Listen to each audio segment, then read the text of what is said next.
Hey guys, welcome back. Drip and Farm for Profit. I'm your host, Drip Coach, and let's jump right into it. So today we're gonna be talking about strategy, whale watching, and basically what strategy we need to do as the crypto community that are not whales, and how the game has changed. The rules of the game has changed. The drip functionality and how this started out is no longer the same. And if we want to survive in this, we have to adapt.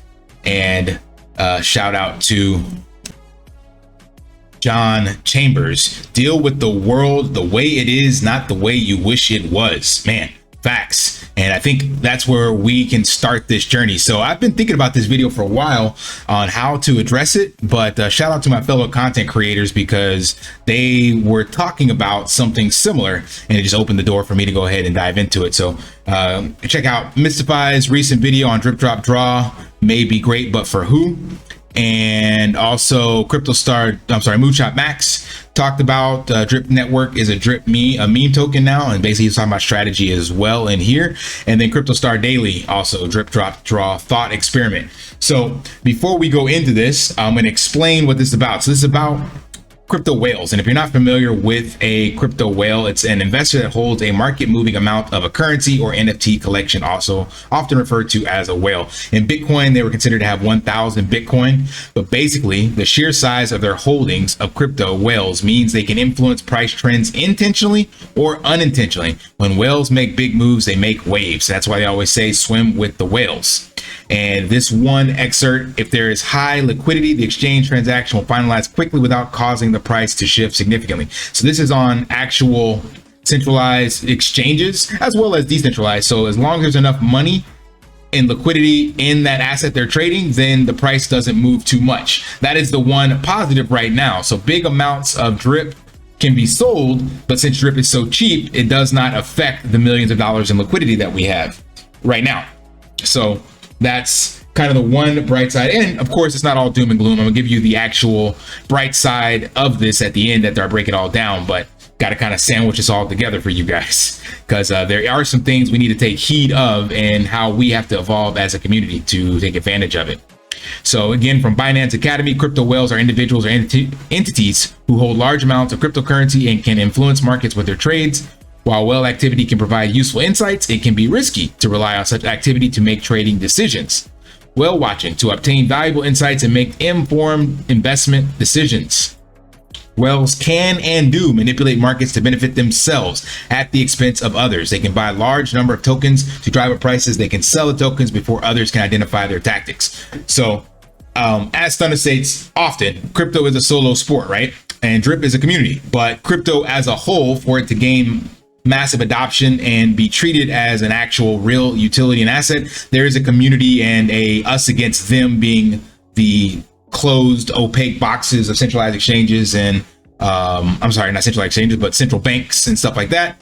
That is the community aspect. But once you dive into the nuts and bolts, yes, people are basically trying to make money for themselves, and it will always come at the risk of a buyer and seller on the two ends of that transaction. So the whole point that you have to come to understand so that the rest of this video makes sense is that whales are in it to win it for themselves, and rightfully so. They became whales. And when you understand that they're going to play the game very differently than the person who's not a whale, then you can once again address this, where to go? This, deal with the way the world is, not the way you wish it was. So that being said, we move over here to what you've probably seen before, the BSC scan. And what I did is I took the top 20 wallets. I'm only doing the top 10 for this video. If I get enough feedback, I'll do the remaining 10. But I put them into DBank to see what their wallet holdings are, also to find out how they accumulated their drip. And I haven't looked at their faucets, but that will be in the next video as well.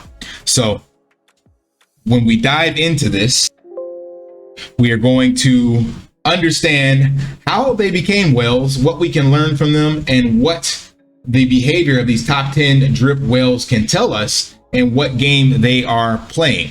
So like I said, I had to copy each one of these addresses. Then you can come over here to DBank, you can paste it in, you can see transactions. And from that, I could figure out if they were DCAing into drip or if they claimed, or in some cases like this, they had large garden stakes, and they were breaking it apart. So there's different strategies across all these whales, but the one common thing between them is that they have large amounts of drip. So that's what we're going to look at. So let's take a look at this. All right, so I'm going to break this down and hopefully it'll make some sense. It's just numbers right now. All right, so I'm going to actually minimize this because we don't need that. That's just their wallet. So you just know that I got their wallet from there. And then this shows the amount of tokens that is currently showing on BSC scan. And this is the rank on BSC scan. And then I took that and went into DBank and got their wallet value. So the actual value of the wallet that's shown up here when you type it in, just because I wanted to see what kind of other liquid they're sitting on in that wallet, like what the total wallet value is worth. And then this was originally going to be the date they purchased their drip, but I started going down here and finding out that a lot of them, only the top 2 had 2 big purchases and the rest were DCAs and claims. And then this column here was the amount of drip that they had purchased that I looked at from January until now. Because as I told you guys, since January of this year is when the bulk of this drip has been accumulated in wallets. And for these top 20, sorry, I have 2.2 million. So there's still another 14 million unaccounted for, which is in all the other wallets. But we can deduce that these top whales are doing this, then all the others are following a simple or similar strategy. Now, when I took the amount and the amount that I saw that they had purchased and divided that by the total tokens that are in their wallet, I came up with their average costs. Then I went here and created a minimum sell cost. Now they can sell it whatever they want, but I just wanted to find a dollar value that was 1.5 times greater plus tax of what their average cost would be.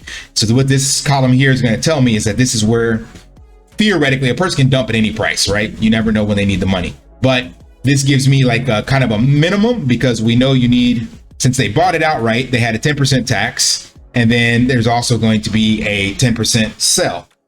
Now they didn't stake it, so I'm just going to have that at 1.25, and then the value I'm multiplying this by is 1.65, so it's just under 1.5 times basically.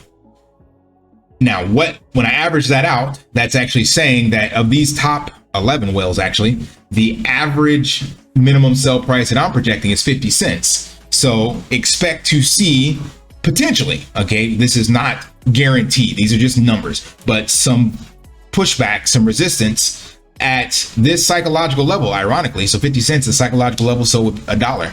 And this is also now an average price that some of these whales could sell out. Some are cheaper, some are more expensive.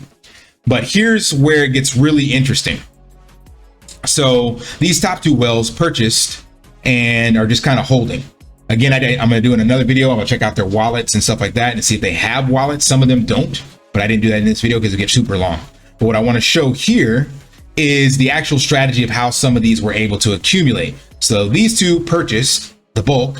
This one had quite a few DCAs from January until today, and then a lot of claims that they were able to get. So claiming, obviously, that means they have a wallet. This person just DCA'd all the way to this price. Now this one was literally all claims, so I did not find any purchases. So whoever this is, and I actually know who it is, but they were able to get in on drip launch day, has built multiple wallets, and is now just stacking 149,000 drip in their wallet. And they've been able to do so by just building max wallets and claiming and holding. So they didn't have to actually, now 2.5 years later, they haven't had to put up any additional capital. Those wallets just keep paying them out. Even though they may not be building teams or doing anything else, they just keep paying them in perpetuity, and there's no end to it. So again, that's an issue that has to be addressed, and I'm going to show you in this video what we have to do. So that's why I don't have an average cost for them. This person is also very similar, but their behavior was even weirder because this person didn't get airdrops. They actually got direct sends from 4 different wallets to this one main wallet to accumulate this 106,000. So it wasn't an airdrop, meaning goes to the faucet. It was actually a claim and send and now hold. And that again is from a person that got in super early, and now they have 106,000 drip. And the behavior shows me that it was coming from 4 other wallets. And we can assume pretty confidently that those wallets belong to them because nobody else is going to be giving you away that much drip, right?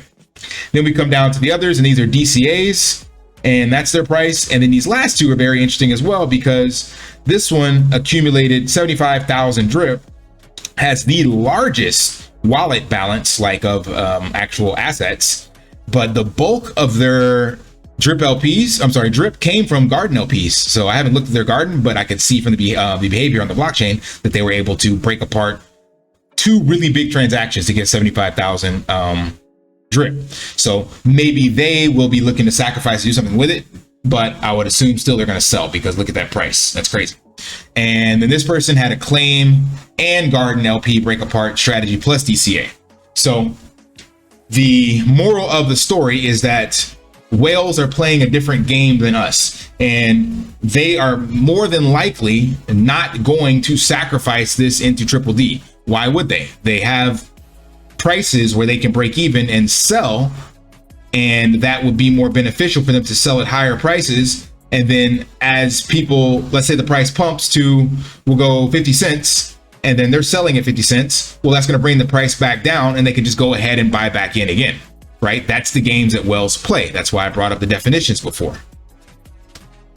And that once again brings us this quote: deal with the world the way it is, not the way you wish it was. So we cannot change whale behavior, nor should we expect them to sacrifice their drip. They accumulated this drip liquid either by having a substantial bag, 465,000 for that one person, or the drip garden for him, or they bought it outright, like 85K at one block shot. So why would you expect them to then sacrifice and get 1% a day? It's not logical. That's not how they became whales. They didn't become whales by locking up their assets. They became whales by buying low and selling high and accumulating. Right? So let's just assume that none of that is going to get locked up or sacrificed into drip. That's my assumption. A very small percentage of this 16 million liquid, I believe, will get sacrificed or played into drip. I believe the bulk of it, because they are whales, they are looking to actually make money from it, as indicated by these top two who purchased theirs outright recently. This was in June, this was in July.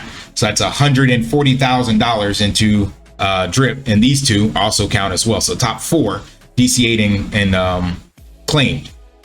So we're looking at over $250,000 that people have put into drip in the last couple of months. And again, that lines up with the data I showed you where the bulk of the liquid drip came over the last 6 months. So these people, I would not expect them to just turn around and sacrifice that into drip to gamble it away, essentially hoping to win, right? But again, this isn't all doom and gloom. So what's the play? Because we can't change their behavior. Well, the play, ironically, is to leverage what they're trying to do. So drip has now turned into a speculative trading asset. The rules of the game have been broken. People are not using it in the faucet because they have the ability to not do it as such. The faucet generates the average player, the poor man, the person that needs to turn one drip into 10,000 drip. It does not benefit the whale. The whale is playing a very different game. And that's how whales have been born in crypto as well as in the traditional TradFi space. So the only way to get whales to get rid of their assets is to have the price pump, right? And that's why I keep coming back to this. Simply put, we do not have that much volume on a daily basis. We need to create speculative trading volume that makes whales want to buy and sell and create a lot of volume. More volume, people buying and selling and not holding drip, is actually good. Remember, 10% buy tax, 10% sell tax. Let's leverage the energy in the space and create reasons for them to speculate on it, because the tax vault still benefits. The worst thing whales can do is hold it. So the best thing for drip is to be bought and sold, or to be placed into the faucet and in the tax vault, right? So how do we create incentives? Glad you asked. Well, when we move over here, all I did was filter the top 100 by trading volume, just so that we can see. Tether, of course, stablecoin, 12 billion, 24-hour trading volume. We are not going to hit that. But you zoom all the way down to the bottom, you got whatever the hell CETH is at $11. So we're doing a lot better than them. But there are some meme tokens in here that are getting 153,000 and higher volume. So I actually looked at meme tokens specifically, and here we are with meme tokens. So if we come all the way down to here, right around here is where we're at in volume per day. So we're doing a little better than Cum Rocket, thankfully. right? But Doge NFT, Fourcoin, Dingo Coin, Wall Street Bet Stap. This one came out with Pepe 3D. All these are doing way better than us in volume, and all they are is literal meme tokens with probably little to no roadmap or none at all behind them. So we need to leverage the hype of the meme token space, but at the same time, we have utility. So there's nothing saying that we can't get these 16 projects. Let's round it up to 20. Let's just say we have 20 projects that are all doing $5,000 a day. So in drip buybacks, 5,000 a day is not hard at all to do. But if we can get that in drip buybacks, that'd be $100,000 times 30. We'd be able to generate $3 million a month. So the solution, again, is leveraging the energy in the space, realizing that the whales are playing a different game. We need them to dump their tokens. That's the only way to get this to work. They're not going to lock it up because they didn't accumulate it that way. And that's how they did. They didn't accumulate their wealth that way. So instead, you got to give them a nice price pump that they can buy into, so the community can create utilities, support these utilities, and then at these different price points, they will start selling off some of their tokens. That's the only way we survive as a collective. If not, as these people have, I showed this one and this one, they are basically, and it's going to happen even more so. So these people are able to claim and accumulate and have no incentive to leave it in the faucet. Let's just say they have 5 other wallets now that are maxed out. So now they're just letting that stack up in the faucet. And now they have 149,000 sitting here. As more and more people build more and more wallets, well, this is going to get worse and worse and worse. So your max wallet will not be worth anywhere near what it is now, as every single person that has drip in the fountain or faucet is getting that 2.3x on their investment with taxes if you buy it all outright. So the only way to minimize this supply is to get them to dump. And that also goes for people that have drip accumulating in their faucet that they haven't claimed, like myself. I have like 7,000 sitting there. So it's better than sitting in my wallet, but I too want to take profits. So the only solution, the only way to survive now is to modify the rules of the game and look at drip the way it is. It cannot go back to the way it was. The tokens that have been minted can't go magically back and we get back to a million supply. There is no burning mechanism. Even if you send them to a burn address, that total supply will still be reflected here in BSC scan. And it's never going to go lower than whatever you see it at for the day in which you check it, because the incentive to hold drip is still going to be there as more and more people build more and more max wallets, and they keep accumulating at that 1% per day.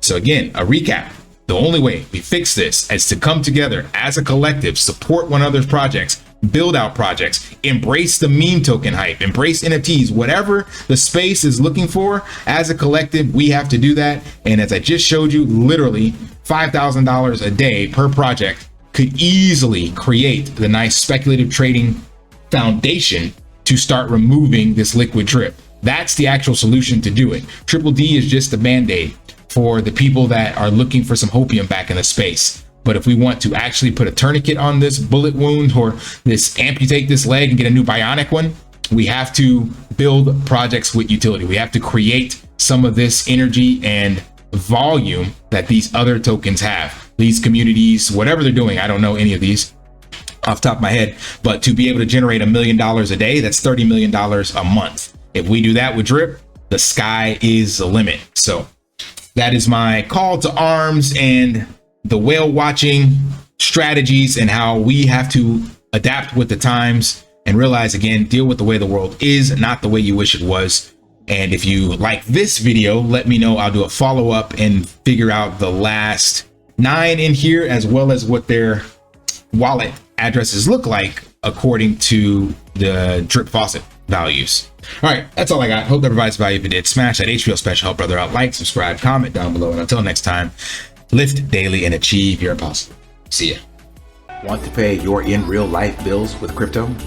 How about send crypto directly to anyone with a bank account? SPRITZ Finance is a decentralized solution to be your own bank and connect your crypto earnings to real-world bills and payments. They do not take custody of your assets and allow support on multiple blockchains and Web3 wallets. Sign up below using my referral link and you will get $50 back when you make your first $50 bill payment with crypto. Additionally, I will be using referral bonuses to airdrop, donate, or burn based on community feedback.